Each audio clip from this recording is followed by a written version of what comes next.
Whoop. Okay, I thought for a second it wasn't going to work. Oh, wait. Hide the illusion. Oh, wait, I always forget that there's still the part of me that forgets that I don't actually have to use the screen record. I'm afraid. What? Last time we did the pre-recorded thing, the first thing I tried to do was to actually use the screen-capped... Like, we played the video, but we also had OBS open. So I tried to use the screen-capped version of us watching the video when I realized I could just take the original video file and put that in the editing software because that would make so much more sense. So I was always paranoid. It's like, this cursor's on screen or the little menu bar shows. But I'm like, it won't if I just use the raw file. But yes, we're giving the game away that it's a pre-recording. So that's what I wanted to show last time. So we were in this area. Yes. And we saw this weird bunch of homeless folks.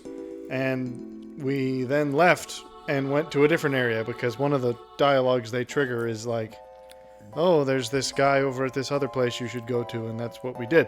But we didn't realize that one of the other things they say is like there's in the basement of this facility apparently a storage room that's got...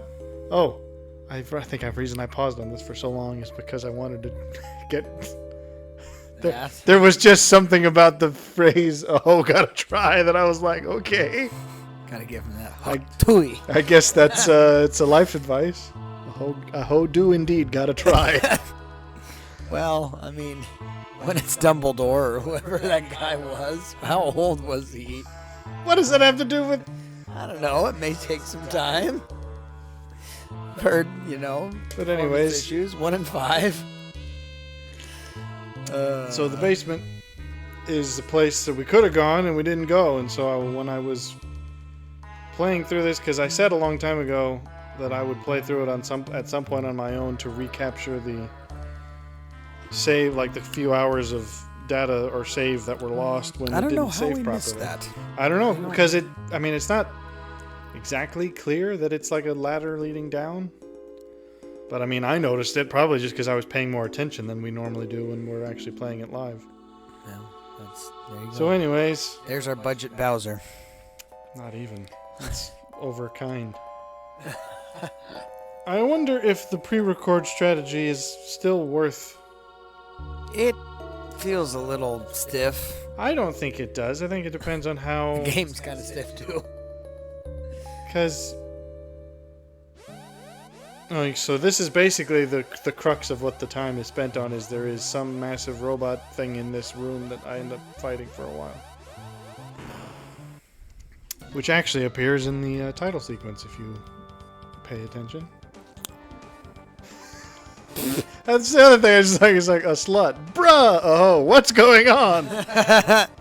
Well, a hoe calling to a slut, I mean, that happens. I also was able to appreciate more of the combat when I did it, when I was paying more attention to it, because I realized you could use multiple characters can perform an attack together, so you can have the fire chick enhance your sword or whatever with fire, and that makes an extra powerful attack.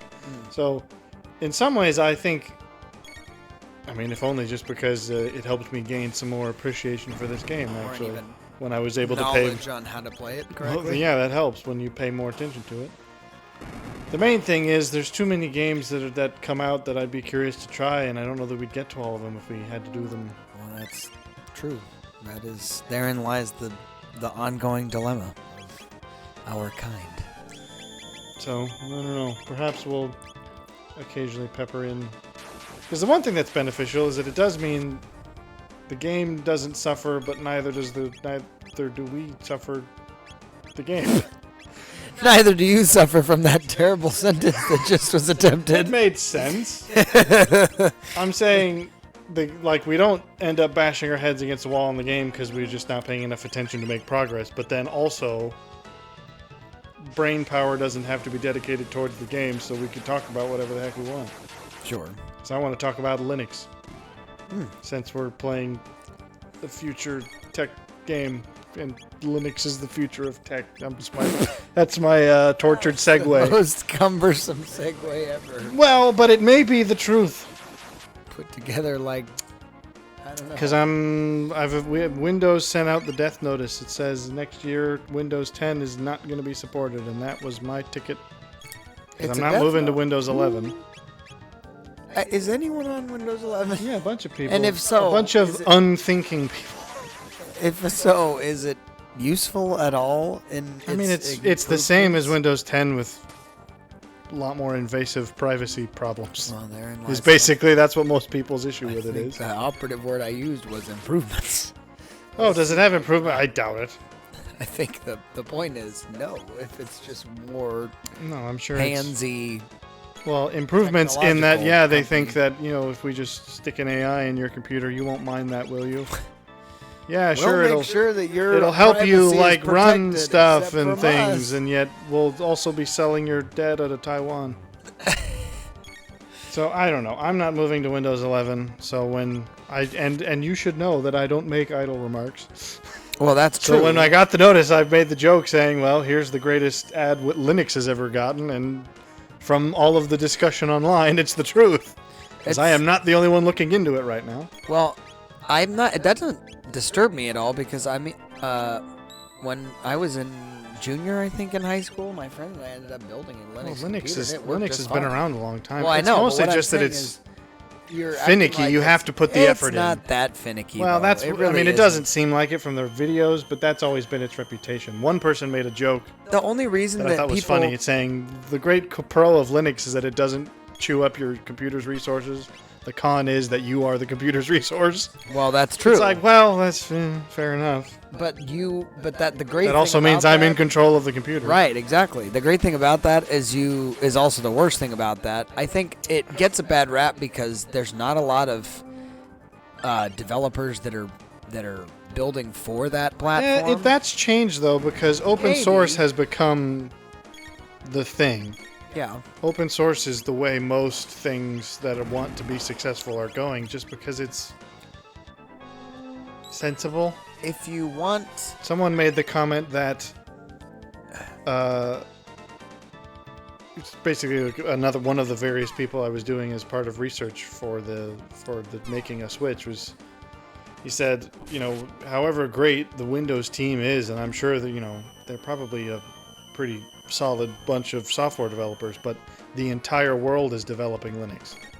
Because that's what open source means. Now, obviously, that's a slight exaggeration because that's not true. But more people are undoubtedly working on Linux than there are employees at Microsoft because it's open source software, and that's the nature of it. Is you're going to get a whole lot more people working on it because that's how it functions. Well, and so again, now the that means beauty open source software plus open source operating system plus open source software. It's like that is probably the future of personal computing. I agree. The beauty of that is that you have there is no restriction you will come up against in Linux, especially. Like, one thing I appreciate about Linux is it does not... There's so little restriction that sometimes you can get yourself screwed up. Oh, that's I think again. It's like, oh, delete that line of code. Oh, crap! Part of the things I've been finding humorous is all of the memes that have surfaced as part of my search. So one of them was, it's like when you tell the task manager to close a program in Windows, it's like, hey, could you please close this program? And then, whereas it's when you tell Linux to close a program and it's just a guy with a gun to its head. It's just like, yeah, you can basically just completely brick the computer because it will do what you tell it to do. It doesn't have any safety measures. It's like, you probably don't want to do that. It's like removing the graph. I ended up bricking the graphics card that we had in there at one point because I was like, oh crap, I just deleted that. It was like, nope, it doesn't exist anymore, pal. And I recall it was because obviously with Linux there's little to no wall between the actual image and the operating system, and that's so not the case with Windows and with Mac especially. Well, and it's part of the... It just made me laugh. My philosophy of technology, I think, has changed to a quasi-luditic. Not truly, but what I really mean by that is I don't think anytime a technology is made simpler, the idea is, well, it makes it accessible to more people, which is good, theoretically, or at least that's stated as the axiom, is that it's good. But it's not. But I'm of the opinion now that that's just asking for trouble. When you start making technology available to people who don't understand it, you think, well, They were using it as a breadboard. it'll make it, yeah, it's like it'll make those people's lives easier because they won't have to do this thing the hard way, and they can just push this button and this thing will do it for them. And it's like, yeah, until that thing no longer does that. Well, this is the function. argument I've had for driving for ages too. It's like when you have to put barriers up in the like when you have to literally put dividers to the point that you're literally making bumpers in a bowling alley so people can drive their vehicles. It's like, sorry. Well, if you you're can't talking turn, about road maintenance. But I'm talking about cars themselves. I actually feel similar about. Yeah, but I mean, the argument is, oh, well, it helps with traffic flow. It's like, I'm sorry, if you can't, out of a parking lot, turn left and not get in a wreck, you deserve to get into a wreck. I'm sorry. Well, but see, the trouble with that is that you might say the person deserves it, but whoever they get in a wreck with doesn't. Well, if you can't adjust for somebody who's making a dumb choice, I mean, it's like... that's a little unfair. It's not. You can't blame... If someone swerves into your lane, there's very little you could do. Maybe. I'm just saying defensive driving is well, sure, that's the right... overlooked That's massively. the right mindset for it, but I mean, if they literally cut right directly in front of you, no amount of reaction time is going to save you then. Maybe. I just think the more we try to control stupidity, the worse it's not even stupidity. It's just. I think I'm right in formulating it this way and saying that it was taken as given that making technology accessible to those who don't understand it was a good thing. It's like I actually think that that's probably just a false assumption because technology in the hands of those who don't understand it is almost always going to cause problems. At the very least, it can function as intended. So that's a neutral state. Right. It has the potential to go wrong because obviously when people don't know how the things they're using work, that means they're likely to use them wrong. And then simply making the technology harder to use wrong doesn't actually fix the underlying ignorance. Which is that we need to teach the people how to use it properly. Which But- is the and whole it's- idea of more rigorous But then testing the question with then is vehicles people might or- say, well, are the only people who should be using computers the people who know how to program? It's like, well, maybe. I mean, I don't know that would be a bad thing. Well, it's what's the cost of buying it? In the same way, again, that driving a vehicle requires that. Guess what? You have to get a license. If you don't have a license, or you Yeah, but don't I don't. have to But see, operate a we're talking vehicle- about the driving of a car. That's not quite irrelevant. I actually think the better argument is in the maintenance of a car because I find the same thing now. Where it's like I don't like the fact that the modern car does more thinking than the person driving it. That's a problem. Right. That is an agree. imbalance of the requirements. Oh, so this didn't take as long as I remembered. I beat the thing already, and it turns out the storage area that was keeping food has been contaminated. What And a this guy's surprise. dead. Told you not to eat the rancid beans, Jeffrey. But they found some seeds. A seed. A single seed, yeah. So, following written on a soiled piece of paper, he wiped himself with his clothes and then died. Soiled it. Soiled it.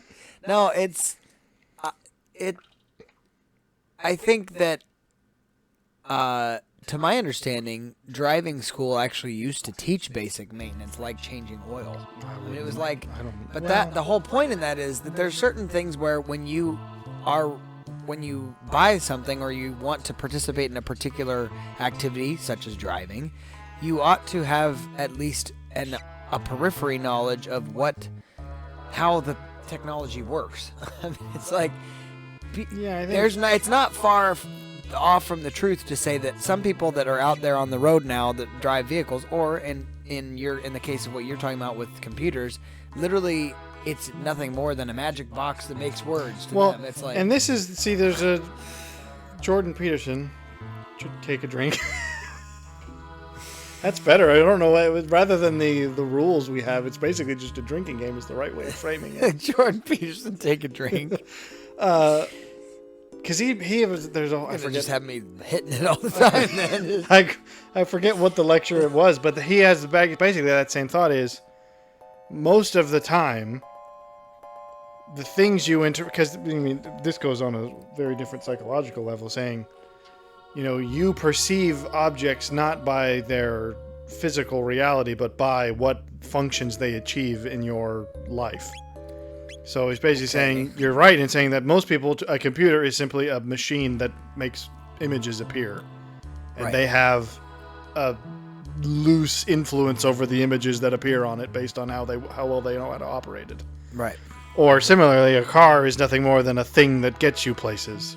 Right. And the day that the car breaks down, suddenly all the vast potential systems of the car, you're left with that. The function is gone now because it no longer serves the function. So now you're now facing. How do I interact? It's a little bit like you go from the abstract principle, which is just mode of transportation, to a bunch of hoses and pipes and wires you don't know how to operate, and now suddenly the car is a much more daunting thing to interact with. Right. Exactly. But the problem with that is it wouldn't be so daunting if people were actually prepared to deal with it. And I think that I'm coming to the point that I think that that's the same with computers, and even the same with just, I think, anything you interact with. I'm like, I'm tired of that, because you're skating on a thin layer of reality if that's all you're doing is, correct. I trust that everything around me is just going to work. Well, I'm going to take the day it stops working, then I am now in a sea of uncertainties. I'm going to take this comparison one step further and say,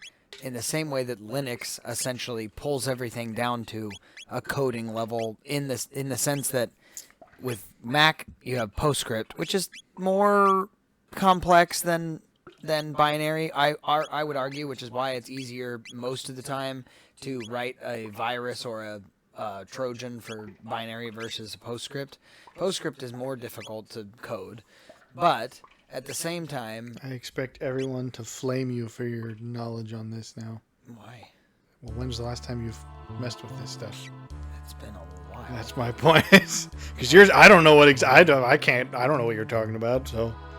Well, okay. So I'm just saying, probably a bunch of people are going to be like, you're talking about 10 years ago. Well, that's probably true, but that's the last time I looked. 10 years in computer programming is like 100 years for a regular folk. Also probably true.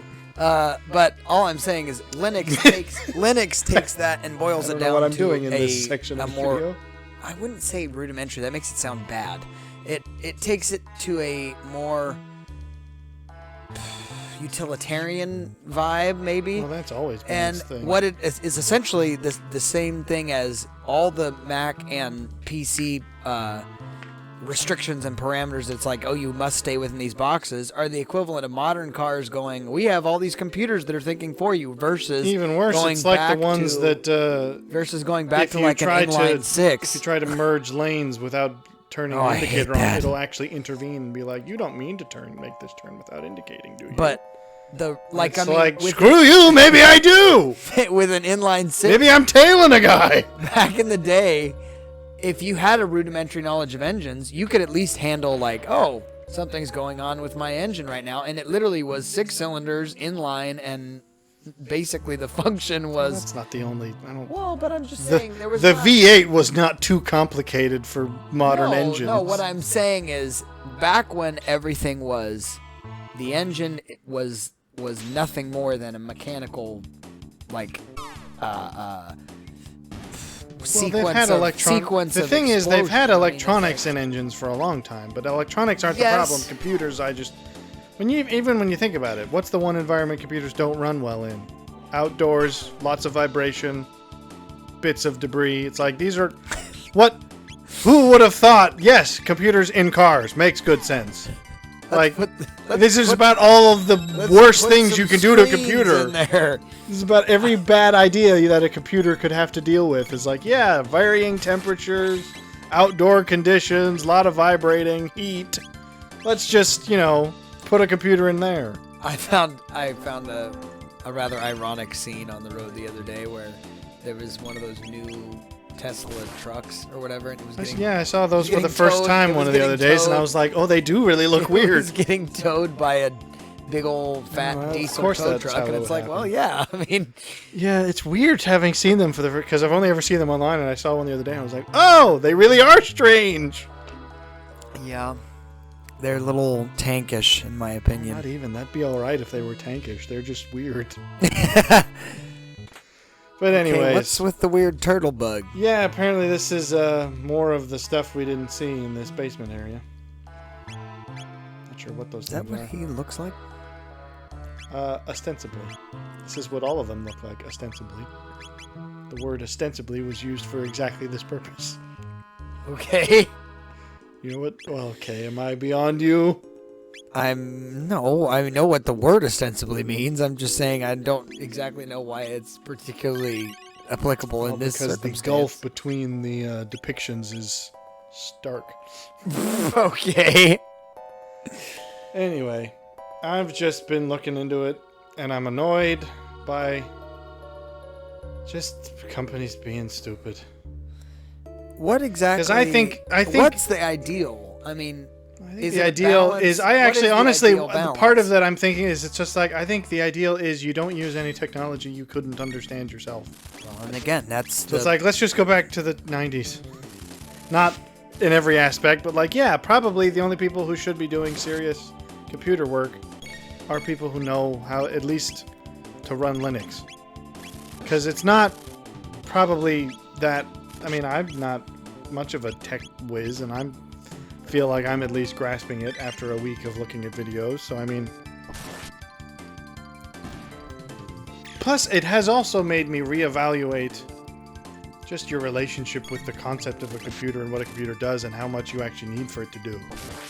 Because Sure. like I've had to basically make a list of like, here's what all the programs and things that I want to still be able to do, and how do I accomplish them on Right. Linux. maybe Which processing. then made you realize there's documentation. actually not that much that I need Right. a computer for. And so that sort of makes you realize how much of a sort of we act like, oh, computers, they're just, they're fact of life now. You practically need one for getting by. And it's like, well, they're certainly useful. But when you really evaluate it, it's like, okay, there's only a handful of things that I actually really would say I need. Even that's not truly need, but that I would really want it to do. And that's a valuable, I guess, step. Saying what is your relationship to the thing? And what do you need it to do? How important is it really to you? Because honestly, it's like, okay, if your computer was actually I mean, and again, this almost, some people are going to say, it's like, this is an awfully old-timery, fuddy-duddy attitude. But it's like, if the computer was harder to use, you'd probably waste less time on it. That's Because true. you'd only use it for the things that were important. Right. Well, and that's the whole idea of well, I mean, that's one of the chief principles of dumb phones is that it strips down all. Honestly, now the biggest time sink in my life is the tablet, because I don't use my phone hardly ever. Like, Yeah. in fact, I don't know if my phone even has the capacity to do this, but I'm going to check just because I'm curious. See what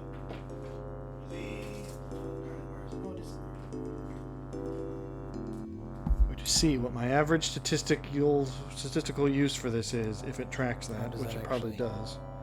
Probably be like, I'm gonna wager it's like max 2 hours a week. I don't know where that would be if it was on here. Would it be in battery? Sometimes it's in battery. Last full charge. Okay, last full charge 4 days ago. Screen use since full charge 23 minutes. So I have used my phone for 23 minutes in the last 4 days. Now, my tablet, I'm sure, is a much less flattering number. Sure. And part of... Now, but see, that's the next thing. I was like, okay, they say Linux can run on anything. So, I mean, if I can get it running on my computer, maybe I'll just eventually get rid of Android, because Android's next. It's like Apple got intrusive a long time ago. Windows is now making intrusive noises, and I mean, some people would say Windows 10 is already probably too intrusive if you knew all of the things that it did. It's like Android, I'm sure, is next. I mean, again, people are already talking about Google being intrusive, so it's like, yeah, probably. So the next thing I'm going to do is build my own custom Linux-based tablet, which will probably also have the same thing where it's like, okay, now I'll just stop using technology altogether. Not on stop, but it will make me reevaluate how much I'm using it, because it's just like, yeah, it turns out I don't need this to just be a supply of endless because I find stimulation. that most of the interactions I have with technology at this point are resource based. Okay, what's this particular, it's like rather than going to the library and have to go, hey, I'm going to have to go and reference this particular source or what have you, I can go and quickly search through, be it, in the perfect world, it would be like academic sources or what it may be online, but it's far easier to do that and far quicker and more efficient. So if there's a way to maintain that function, I would say that's really the most important thing that I use my computer for. If there's a device, well, yeah, no, that's what. If there's a device that I will, quote, waste the most time on, it would be the tablet, because it has the amenities, it has the capacity for time wasting. Right. I mean, technically, you could argue about the concept of. There you go. I stopped on this one too. Leave it to a hoe.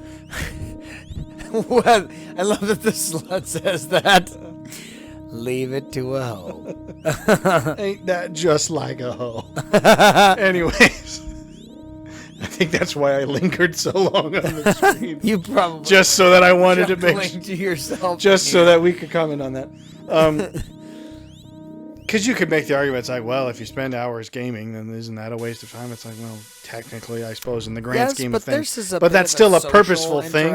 Yeah, I mean, well, I'm not talking about this. I'm talking about even if I just played games for hours on my own. You could argue, well, is it a waste of time? In the objective reality, sure. But it's no more a waste of time than watching a movie is. That's exactly. So it's like, it's still a dedicated, I'm going to do this because I want to, and it's what I'm going to do this evening. Whereas I don't consciously think I'm just going to sit on YouTube for 4 hours. Right. That's just what ends up happening if I don't make a point to do something else. If you're not, yeah. Well, and I think I've noticed recently.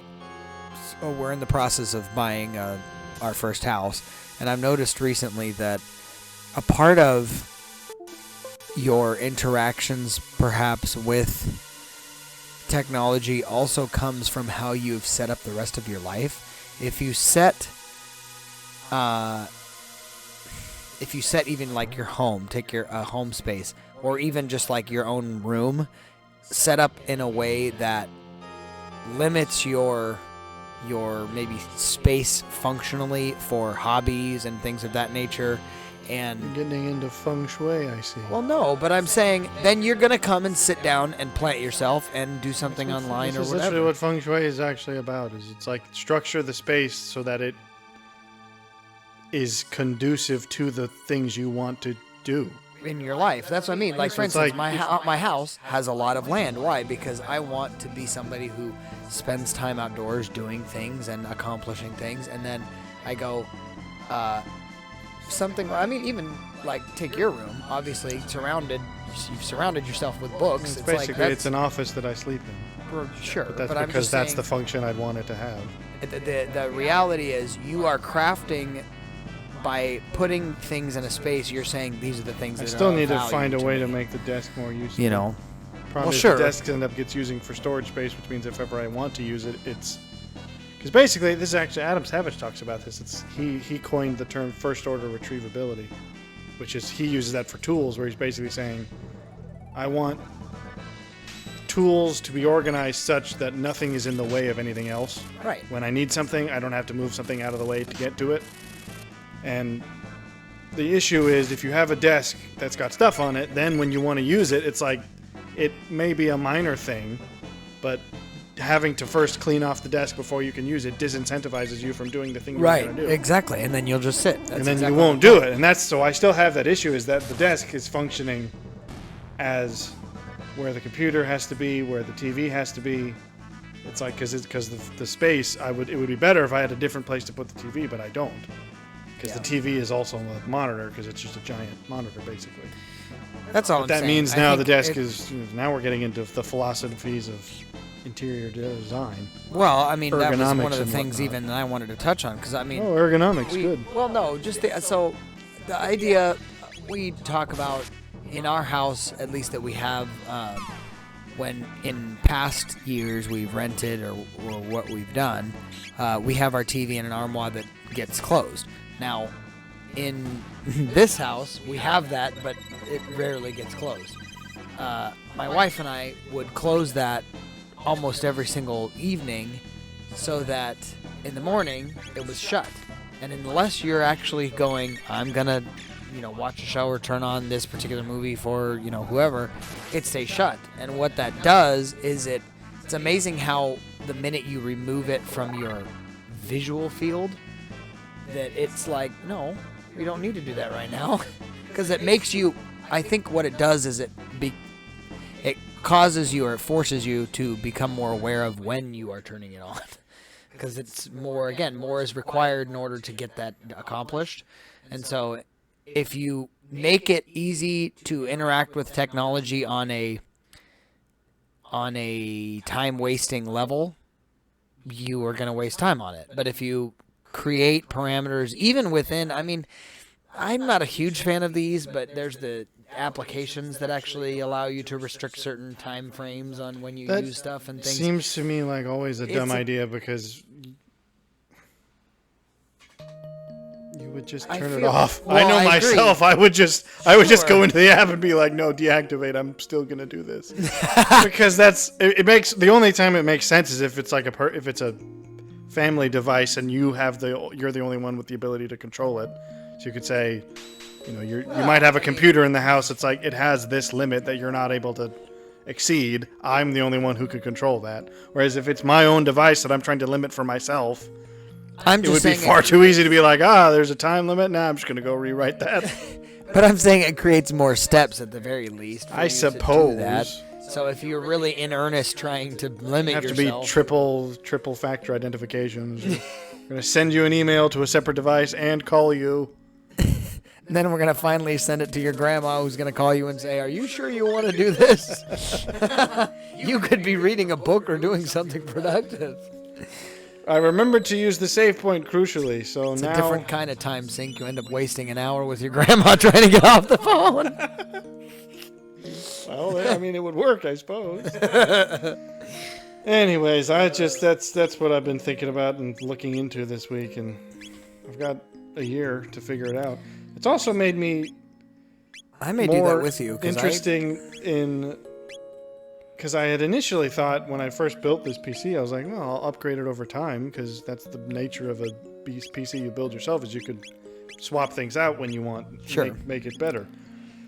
And I have never done that because it works fine as it is, and I've been strapped for cash at times. So I'm like, well, that's just never been a priority. But now I'm like, basically, the strategy that I think I would end up going with is I'll probably just buy another entire SSD, put it in with, and buy, because I have more slots for RAM that I could use. I've only used half the RAM slots. Sure. Basically, because the thing that people have said, and what I also recognize is, since I've already paid for a copy of Windows 10, there's no reason for me to get rid of it, especially if there's doubtless going to be things that I can't get to run on Linux that I'll have to have Windows 10 to run. Right. For example, the Zune, since we're talking about outdated technology, that's not even supported on Windows anymore, so I don't think I'd be able to get that to run on Linux.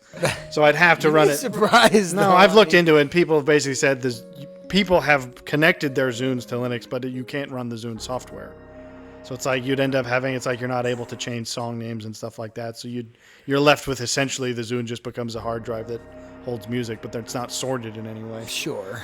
Whereas since I've already paid for Windows 10, and the only way that Windows 10 can truly be deactivated the way Microsoft is threatening is through updates. They'll basically just say, we're sending you the kill update. And your computer's going to constantly try to access it, even though you're trying to prevent it. So it's limit smash. Well, in a different sense. So basically, what people have said is you may as well just have Linux and run a Windows virtual machine. But the way to make that work the best is you essentially treat it like a dual partition. boot. Right. Yeah, well, it's not even a partition if you give it its own hard drive. You just say Windows is on that hard drive, Linux is on this hard drive. Is it with the dual boot, you have to hold a particular key in order to boot? Yeah, well, because basically a dual boot basically means you're putting two computers in one case, essentially, because you're saying you've got a hard drive, that's for one, RAM that's dedicated to one. The only thing they share is the motherboard and the CPU and the graphic card. But you can't run them at the same time. You'd have to shut down, reboot into the other one if you wanted. Right. Whereas a virtual machine lets you run one software or one operating system while the other operating system is still active. Yeah, but what you basically do is if you treat the virtual machine like a partition boot, where it's like it has its own hard drive and its own RAM cards, right, it runs basically the same speed, especially if you know how to set it up with the right optimization. It's like, and you have sufficient processing power. It's like it won't be that sluggish. Yeah, virtual machines. The main reason people think that they're laggy is mostly just because they're not being set up properly. Then you can make it so that the virtual machine doesn't have access to the internet, so Windows can't get at your copy, or Microsoft can't get at your copy of Windows 10, which essentially means you've just got a permanent, unupdated Windows 10 computer that is free of any of the hassle Microsoft tries to give you for it. So I also realized just how much I could beef this computer up if I wanted. I could get 128 gigs of RAM in it if I bought the max RAM sticks, because it has 4 slots. If I bought 4 32 gig RAM cards, I'd have 128 gigs. I could put 17 terabytes in this thing. You want to buy some RAM sticks? You don't want to sell me RAM sticks. Seriously, I could put 17 terabytes of storage in that case. Yeah. So it's like, I don't even know what I would use all that for. I would download every Steam game I have. I'd download every movie possible. And it would still be like, okay. I don't know if I could possibly fill 17 terabytes. That would be so much room. Now, this is the question that I don't actually know enough about computers is, can you, or is it wise, even if you could, take out the CPU from the motherboard and install another one? Would that cause your operating system to freak out? Because I know the operating system reads, like, because it's the different, now again, I'm still ignorant on some things, but it's like the difference between, is there something about architectures or something where as the operating system installs, it reads with the CPU to find out what the frequencies that it operates at are and things like that. But I don't know if you were to change a CPU, whether or not that would affect anything. Well, I imagine negatively. if you're not doing it while it's on. Well, obviously, but I'm saying I don't. But because as far as I understand, the CPU doesn't store anything. Right. So as long as the hard drives don't get moved, it seems like the computers would stay the same. But again, maybe some people are like, well, if you mess with the frequencies, it might screw with your operating system's internal clock, or I don't know. I am not, as I said, I'm not actually a tech person, but I am endeavoring to become more of one.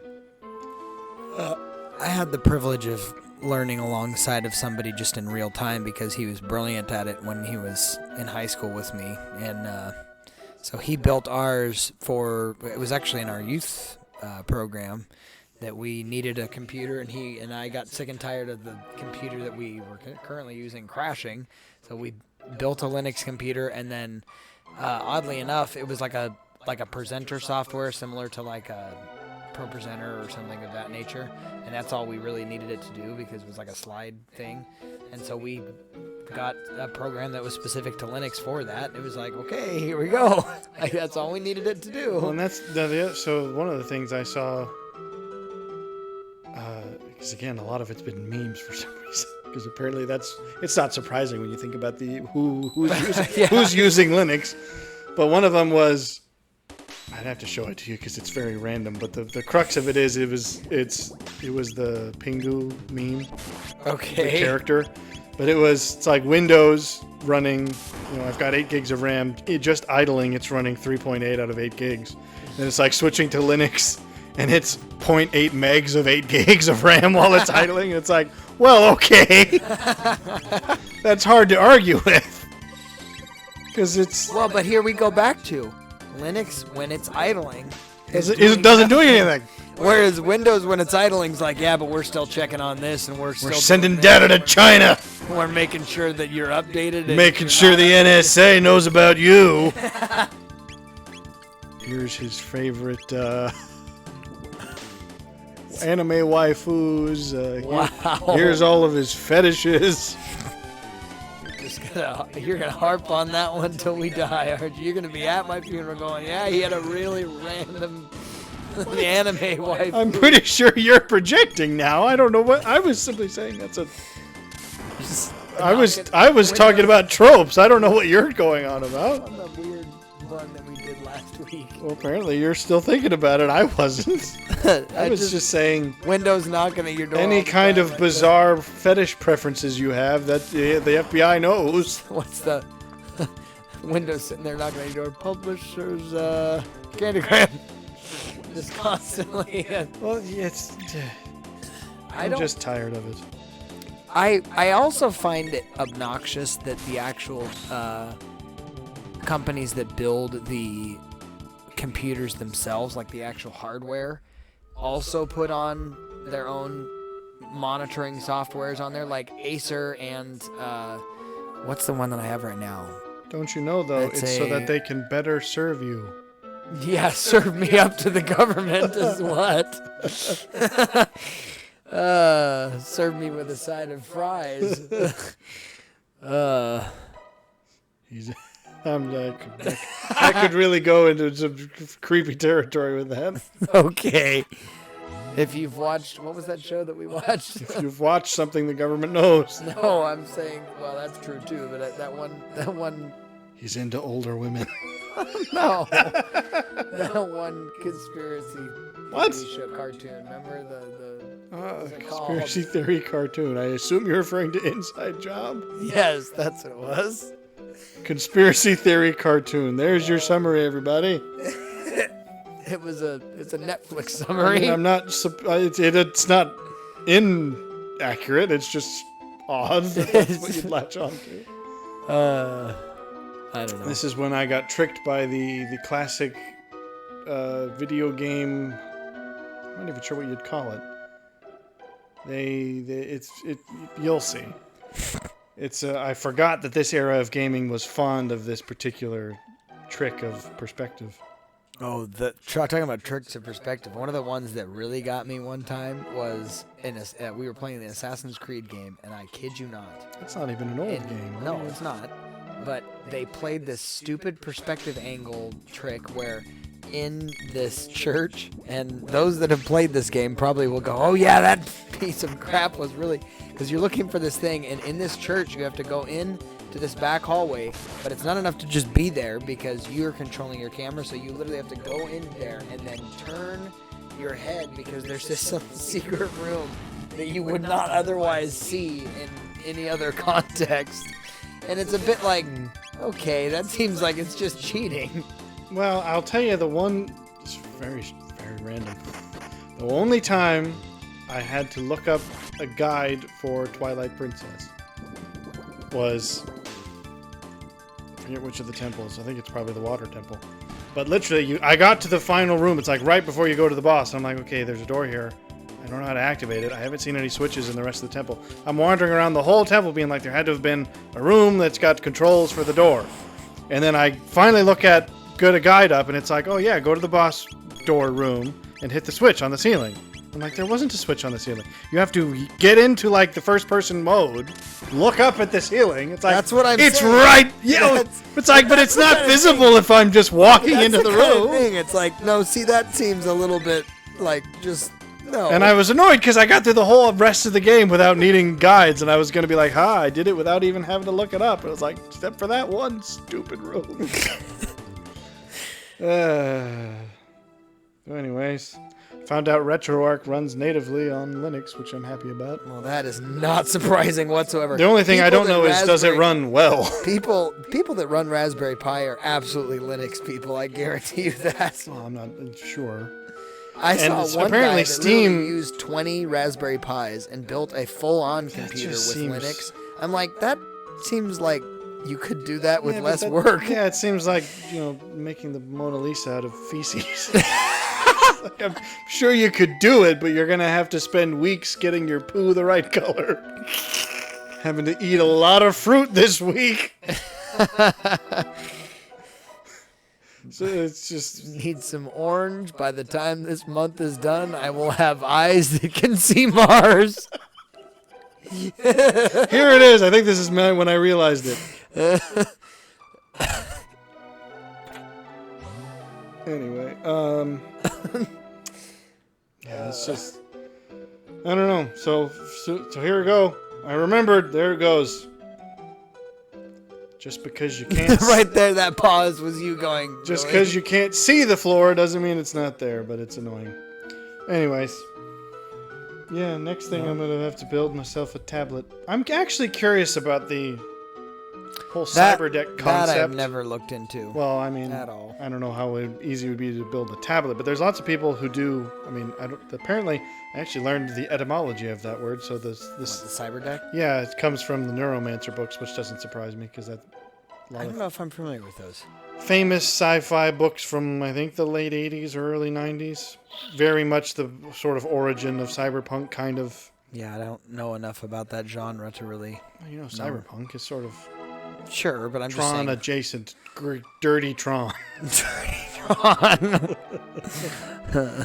But apparently that was where the term first originated. But people have been making them where it's like, okay, this is... The trouble I have is they don't seem like anything more than gimmicks. I've never yet seen someone make one that's like, I would actually use that instead of carrying a computer around or a tablet. Because they're just too clunky most of the time. It's like this just, either that or they basically just make like, oh, I just made a miniature laptop. It's like, well, okay, you could have bought a miniature laptop. For me, the only reason I would do it, basically, if I could, I would almost, and I probably could actually, if I looked into it, just find a way to, I don't know if there's an equivalent for jailbreaking Android. I'm sure there is. But basically just, because I vastly prefer the form factor of a tablet and the ability to write on it. Well, you could wipe the image off of that. It would just brick it and you'd have to rebuild. But I don't know enough. That would then be an entirely software-based. Well, yeah. I'm sure I could find a way to install Linux on this exact tablet. I had a friend who used I don't know if you're familiar with like those old PSP models, like where it's like it was. That actually. That was one of the best cyber decks I've ever seen built because it ran on Linux. Can you run? How would you type on it? I mean, unless you did it with literally like just with the D-pad, selecting keys at a time. That cumbersome. No, I don't think it doesn't have a keyboard, so you'd have to be that. It was like the two weird. No, the PS. Screen. Yeah, PSP had the two screen, wasn't it? You're thinking of the DS, which still doesn't have a. PSP was just like a big brick.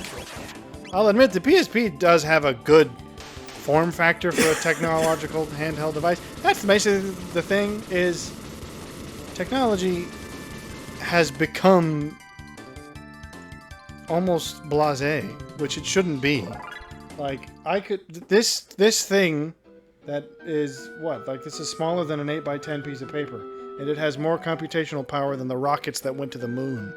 Like that should. Steam Deck is the one that's. That's new, but that doesn't have a keyboard either, does it? No, it doesn't. But I was saying Steam Deck's what's coming up the most right now, but that's not what I. Well, I'm curious about now. It's actually because of the Steam Deck that Steam now runs on Linux too. Yeah. Because basically Steam was like, or Valve rather, was like, hey, screw Windows. Basically, I think I mean, the bottom line is other people are sick and tired of it too. Even developers are going. Yeah, I think it's just technology should be interesting. Because back in the 2010s, or the early 2000s up until the 2010 sort of era, stuff was unique. Oh, even if it was weird. This is a list of all handheld devices starting from... Well, that's going to be enormous. What are you thinking? Starting from 79. What do you think that's going to contain, like... Microvision, Milton Bradley. What? Yeah. Milton Bradley, the board game company? Yep. Made a handheld device? Yep. That did what? It played... Monopoly. It will have, won't it? Oh, no, it was multiple cartridges, so it plays games. Oh, so you're talking about handheld game cartridges, not just every handheld computer device. No. Because there's just something... I feel the same way about cars. All cars look the same these days. There's like 4 different varieties. There's hatchback, SUV, sedan, and coupe. And that's it. It's like, okay, those are your 4 car types, and every manufacturer makes them, and they all look identical. And Do it's... you remember Megaduck? Who? That was 93. Do you know the Megaduck? That was similar to the Game Boy, but it was a little bit... The Megaduck. No, I don't remember the Megaduck. Does anyone remember the Megaduck? Other people. No one. Oh, dear. Are you not? I'm sure you... Cybico, it was basically like a BlackBerry. You could probably take a BlackBerry and do that. But, I mean, that would be one of the smallest cybertechs I've ever seen. You'd have to be like... Because here's admittedly, if I could have this tablet basically act like a desktop, like it just was a desktop environment, but... Because I'm not actually that fond of the iOS idea or the iOS equivalents where...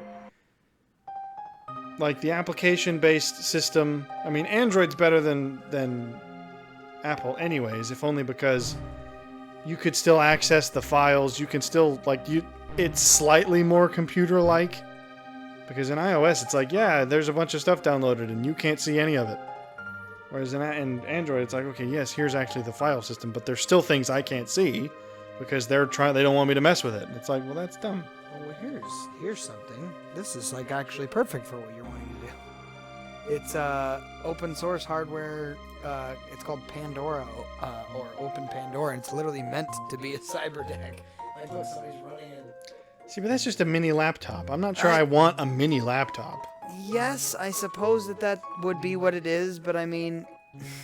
Because I could then just buy a cheap mini laptop and install Linux on it.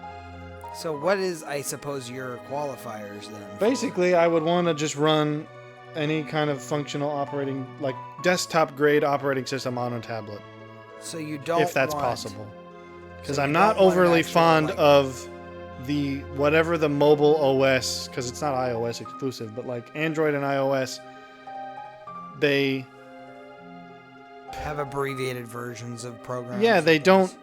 Yeah, like honestly, I would rather just function like a computer. It's like I could install a desktop app on it, and they might go, well, it won't work very well because the resolution will be different, and the stylus won't have the right drivers. It's like, well, that you could probably figure out with Linux if I'm sure someone has written some kind of stuff for that. I mostly just, the mobile operating system ethos is not one I agree with. I'd rather just be like, no, this is just, let me treat this like a computer. Yeah. But anyway, I want to upgrade the Zune too. Basically, I want to understand technology better than I do because not only on one hand... the Zune and actually make it like a different operating system? I wouldn't go that far. The primary thing is the battery's getting a little bit weak, so it dies pretty quickly now, within like basically a couple hours. Well, probably maybe more than that, but like a day, which is not... And that's even if I'm not using it. Like, it'll die within maybe 5 days, even if I'm not actively using it. So it's like, first I just need to replace the battery, but I'm like, well, if I'm going to crack it open, put in an even better battery than it had to start with. Put in, get it more storage. There's a guy I saw online who has a whole guide that's like, yeah, I put in an extra battery, it now lasts like 2 weeks. And I put in a terabyte SD card so I can have all the songs I want. And I put in a Bluetooth module so I can connect to my Bluetooth. I'm like, well, okay. If you can do all this, I'm on board. Be worth the price of admission right there, that Bluetooth module, because I did actually do that with one of my headphones that its Bluetooth module ended up taking a dump. It was like it was over your headphones, and they're fantastic up until the point that one of my kiddos dropped them, and then it was like, okay. And then they just stopped working. It was like, yeah, you can plug us in. We still work, but our Bluetooth days are over. It's like, you want me to talk to that guy over there? Nope, can't see him. Sorry. Plug me in. Oh, that guy. Okay. Well, I don't know. I've just gotten to the point where I think technology should be more interesting than it is. How so? Because everything's the same. Everything's Form factor wise? That and even operating systems are the same. It's like, yes, they function differently, but nothing does anything in a unique or interesting way. The BlackBerry couldn't be invented today because it would just be too weird. It wouldn't. People would be like, a miniature phone with a mini keyboard. Nobody wants that. People want less buttons. Let's put no buttons on the next one.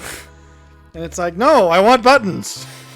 Because you know what sometimes is useful when when your tablet or your phone or whatever freezes. Sometimes you actually need like the default reset button. Just people yelling, haptics, haptics. What? Haptics, like the actual. Oh, haptics? Yeah. I think it's haptic, not hoptic. I thought you were saying optics. Haptics. Why? It's an A. I don't know. That's always how I pronounced it. Are you Swedish all of a sudden? Haptic. Yes, we like the haptic feedback. It's just maybe that's actually a fascinating idea. See if we get Linux running on a BlackBerry. I'm sure someone's already done it. That's probably true. The main question is how usable would it be, because screen so small for a desktop environment would be. Do that. Here we go. This is your solution right here. You're gonna go back to a Palm Pilot. I actually had. I didn't have it for any function because I didn't even know what they were. But I remember I had, as basically a toy, my dad's old one. I remember having. And I was like, "This is cool," and I used it for notes primarily. I don't think I used it for anything because it didn't hardly work. But I was like, "It's so cool."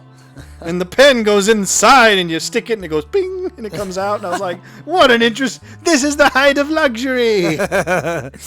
I used mine because you could create what is it called, like list pages on it. It was basically the equivalent of me using Wunderlist on the phone. But see, those kinds of things, I just would rather use my notebook. See, I know you're that way, and that's the digital versus written thing that you and I have. Yeah, because notes, I do have note pages on here that are strictly, the only reason I have them is that I like the search function.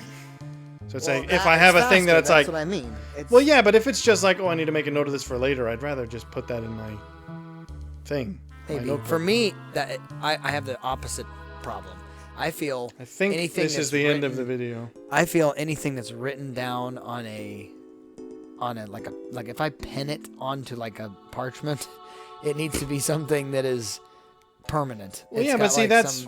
Whereas digital is like, I got to make a quick note here. Yeah, if it is, I guess if it is like just a quick thing that you're going to delete later, then fine. Well, that's for the most part. That's not... I don't have that hard a time remembering things usually. How great for you. I'm sitting here with my Palm Pilot. I had enough forethought to extend the end of this past this, so it gave us 30 minutes of additional time. We could just sit on this screen, because that's what we would have done anyways, isn't it? That's probably true. Well, yeah, I'm going to just crank up this PC, get 128 gigs in it. The thing is, it actually wouldn't cost that much. Like, it's about $30 for a 16 gig RAM card. I don't know how much the 32 gigs are. That's probably too much. It's like I could just, every couple of weeks, it's like, okay, I've got $30, just buy another RAM card, stick it in, and now eventually I'll have like 100 something. Stick it in. It is an American. Put 17 terabytes of solid state storage on it just for the luxury. The only thing I don't know about is eventually you'd exceed the motherboard's capacity, where it's like, okay, I'm out of sockets for more storage, or eventually I don't know this is another thing I don't know about computers is, from what I understand, the only real limiting factor is the motherboard, because you could take out old RAM cards, take out old storage drives, put in better ones when new ones come out. Even CPUs, potentially. I don't know exactly what the limits are on those. Yeah. But eventually, it's a little bit like, how the the FireWire cable went away. It's like just eventually the actual physical hardware will no longer be compatible. Or it's like, okay, I can't put a new CPU in because the new CPUs use this form factor and my old motherboard doesn't do that. But for the most part, it's like you could have a home-built PC for like 15 years if you just regularly updated the stuff. Well, that's very true. So Well, again, it goes down to the maintenance thing. Like, how often do people, or how well do people know their computers at all? I mean, you got... see, I learned the hard way. because I did. Because not only did I have a friend that obviously did, computer building and That doesn't things sound like like the hard way. No, but then on top of that, because I was often left alone at home. This is turning dark. No, not specifically. Who was left at home? You. Is that I would do things like I would experiment, if you will, with various parts of actual line, running lines on the computer and things like that. Running lines when you were left home alone? Inadvertently, sometimes. Inadvertently, I was running lines. Inadvertently, at one point, I was going through and. Are you even picking up what I'm laying down here? I'm intentionally. I think it's just funny. But like I ended up, I think, deleting the sound card or something like that, and it was like, well, this computer's not making noise any longer. So as a kid, I had to learn the hard way, and I remember having my mom and dad having to bring like a computer technician in to reinstall whatever it was, and he was. But then when he was there, I was also shadowing him, going, this is how you defrag, and this is what goes on with this, and so I essentially learned any of that stuff just by watching. But the thing is, I can follow instructions well, which I wouldn't think is a high bar, but apparently that's a unique skill. But I don't feel like I know. Because some people would be like, oh, you built your own computer. You must be tech savvy. I'm like, well, no, there's plenty of guides online. It was like, here's how to find the right parts and here's how to put them together. Whereas if something goes wrong, I'm not like, oh, yeah, I'll know what to check. I'll have to look that up. So it's like, I would want to be, I don't feel like I understand something unless I would know where to look if something went wrong, rather than just going online saying, hey, this happened. Can someone fix it? Because that's... For the longest time, I had to, when I first changed back over to PC, I had started to learn all of the behind the scenes on the Mac side of things. And the unique thing about doing that on Mac is that you have to first unlock the parameter that actually shows you all those systems behind the scenes first, before you then get into it. Because otherwise, Mac will just be like, nope, what are you talking about? That doesn't exist on this computer. What are you trying to find out things about me and what I do? Like, it's very restrictive. This is going too fast, too soon. Buy me a drink. You're going to have to at least take me to dinner first. You're going to have to buy me some more RAM, son. But with PC, it's a little bit of an easier date. It used to be. Now it's not, though. Well, if anything, it's actually worse. Why is that? Because they pretend to reveal themselves only to... They reveal to be not but ash. The world is well rid of it. Well, it's just a bit of the... I don't know. Apple's the... I'm going to further worsen my weeb case. I was going to say, it's almost like... I'm not sure which would be which, actually. Apple's much more the sort of... Tsundere, I won't tell you that I actually like you, but I do. You're gonna have to buy me a drink kind of thing. Whereas I almost feel like Windows is sort of the creepy stalker kind of. It's just like, you'll never leave me. Well, Linux just comes in and says. Linux just sits in a corner and stares blankly. Just waits. Well, I mean, apparently everybody seems to be doing their darndest to make us want to, so... Well, and what's great about Linux, because I actually had the thought when I was younger, what would it take for somebody to build the equivalent of a Linux-based system, but completely separate, and say, this is dedicated solely to mass marketing with zero... restriction or whatever, and then I realized you just keep coming back to Linux because that's essentially what it is. It's like that is what Linux is. Well, the problem with Linux, I think, is it's the lack of structure means that it fragments easily. Right. So it's like there's a billion different versions of Linux because some random guy said, I want a version of Linux that does this exact thing. So he creates his own. It's like, well, if you want that exact thing, sure, use that. But it's not like, oh yeah, I just go to Linux and download Linux. It's like, no, I want to download this kind of Linux, which is based on this subtype of Linux. It's like, okay, that is a barrier to the newcomer. Sure. Not that it's insurmountable, but I mean, to those who are not tech savvy, it would be enough to dissuade. But that's where I'm just like, if you're not tech savvy, you just don't use it. Becoming an elitist. Just because it's... I don't know. I have always found discontent with not understanding how the things I use work, because then when they stop working, you stop working. And that is a state, I think, is a failure of competency, to be like, well, computer thing stopped working. I'm hosed. Yeah. Even if you can't solve it immediately, at least having an intuition of like, okay, here's what I will check. Well, I remember that one. I don't know if you recall this. That one computer that we had in the studio at the job that I was working at, where it was the motherboard was actually on the fritz, and there was multiple things that I tried ahead of time to kind of stave off that problem. I recall this. But it was in Rowlett. I remember you mentioning to me anything about computers. I worked alongside Trevor primarily on this particular problem, but I don't think you shared any of this with me at the time. I remember having to look up a ton of information on how to get inside some of those things and let the computer actually show me what was going on. And I recall at one point Trevor was helping me, and he's obviously an actual like he's an IT technician. Like he actually has gone to school for it with all this. I can't remember. It wasn't MIT, but it was something of that caliber. I mean, he was like up there.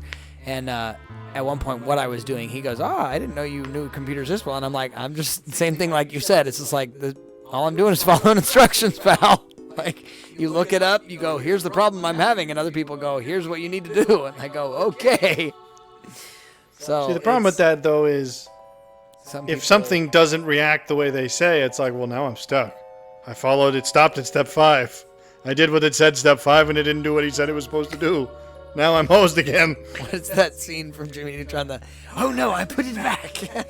When he tries to... I haven't thought about Jimmy Neutron in several years. I don't know, I'm just saying, like, he pulls that thing out, it's gonna self-destruct, and he's like, oh no. He's like, goes to put it back. That's sometimes what you feel like. Again, as a kid, that's the kind of things I learned, where it's like, you've deleted your graphics card, or not your graphics card, your sound card. And I was like, oh, can you make sound again? And it was like, no, I can't. That's missing from me now. You've uninstalled it. What happened was I was trying to go back and uninstall all of the things that I had installed randomly over the course of a couple months that were just like random. I also found it. In fact, I think it's even on this exact computer. Did you know you can uninstall MS Paint? You might think obviously you should be able to because it's an application, but the problem is you can they no longer provide MS Paint. So if you uninstall MS Paint that comes built in, there's no way of getting it back.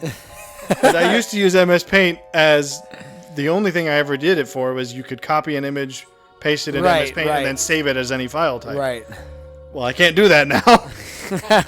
So I was like, that's a very bizarre thing because I didn't intend to do that. And then I also thought, well, okay, I'll just go back to the App Store. And it's like, no, we no longer offer MS Paint. I'm like, well, then why is it on my computer? Why would you put it on the computer and then not offer a backup for it? It is on my computer. This was your idea. Well, yeah. Tech savviness. I need to just learn.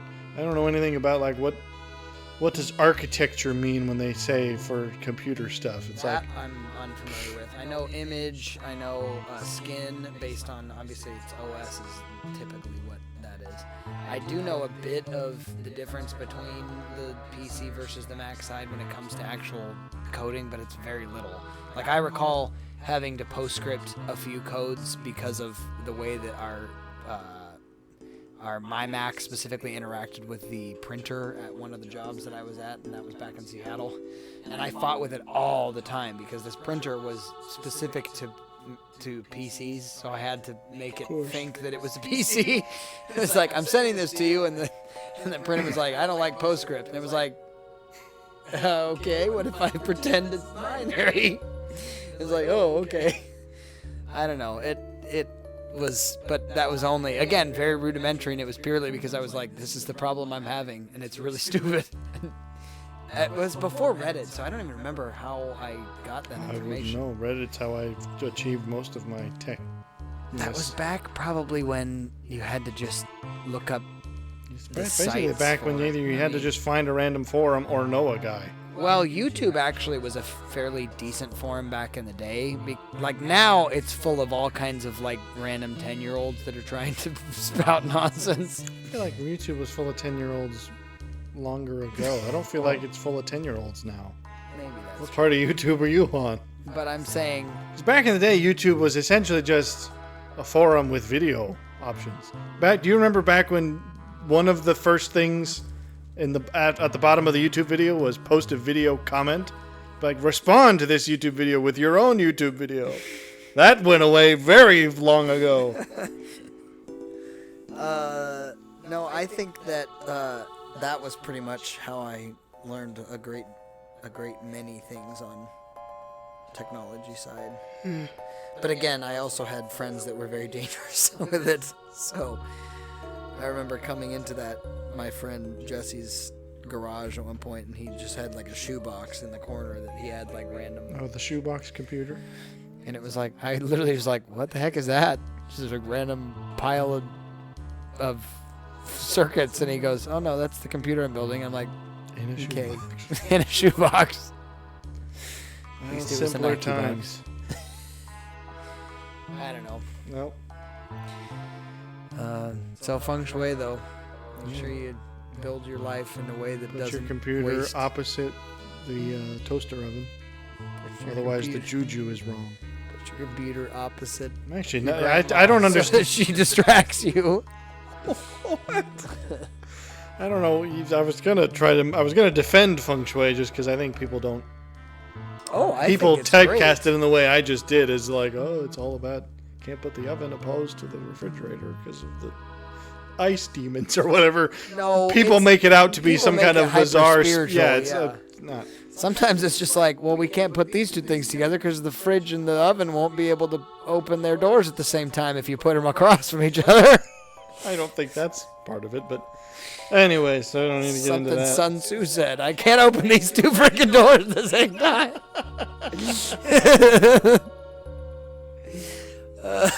Confucius said, "Don't put the two openings on the corner. I can't get in here." I can't get. Well, this is stupid. There's no room in here. All right, well, that's it, I guess.